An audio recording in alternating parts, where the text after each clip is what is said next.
you have to be like water. Learn to be like water, adaptable, fit into any vessel, have a sense of calm, have a sense of patience. But ambition is extremely important. And I don't just say this to girls, I say this to boys and girls. Just everyone who wants to be able to have a purpose in life, have an ambition, have the guts to find your glory.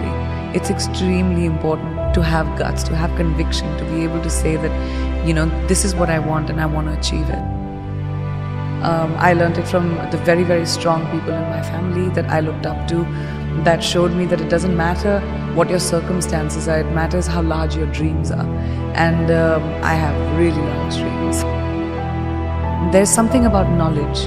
There's something about if you learn, even if you don't know something, if you have an ambition to be somewhere, if you prepare yourself, you have the ability to be better than everyone else. I like to be prepared for everything, even if it's an interview, even if I'm going for a red carpet, even if something is trivial to someone. Honesty is very important in relationships, whether it's with friends, whether it's with family, whether it's with your loved one, whether it's in a romantic relationship. I think being real to what you really are feeling is very important. And a lot of people don't have the guts to do that because we are always pretending to be a certain way so that we can maintain a relationship. But I think the healthiest relationships happen when you have the ability to call out someone and say, well, that's not right, or I don't feel a certain way and you're wrong or you're right, and to be able to talk about it.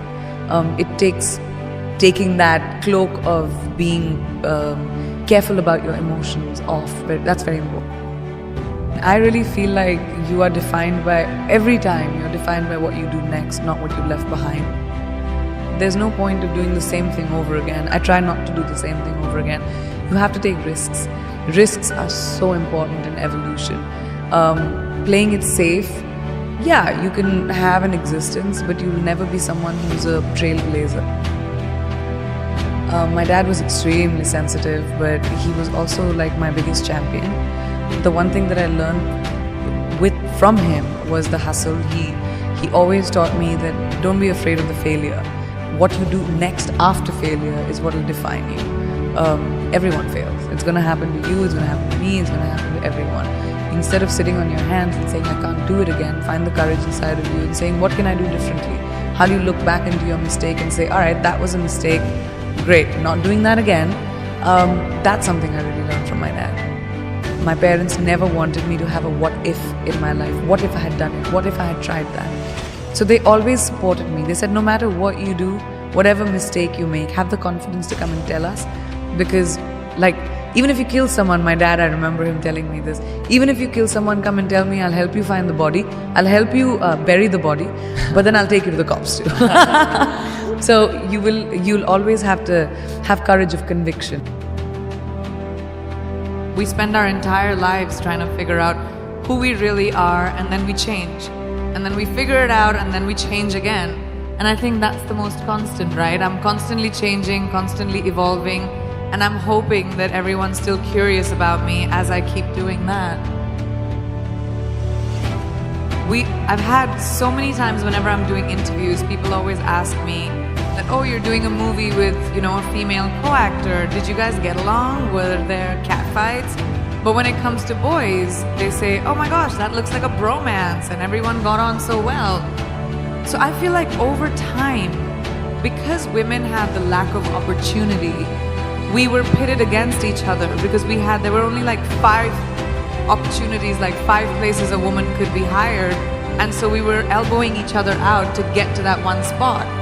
So the crux of the problem is the lack of opportunity for females. And the more opportunity we create for each other, the more sisterhood will grow.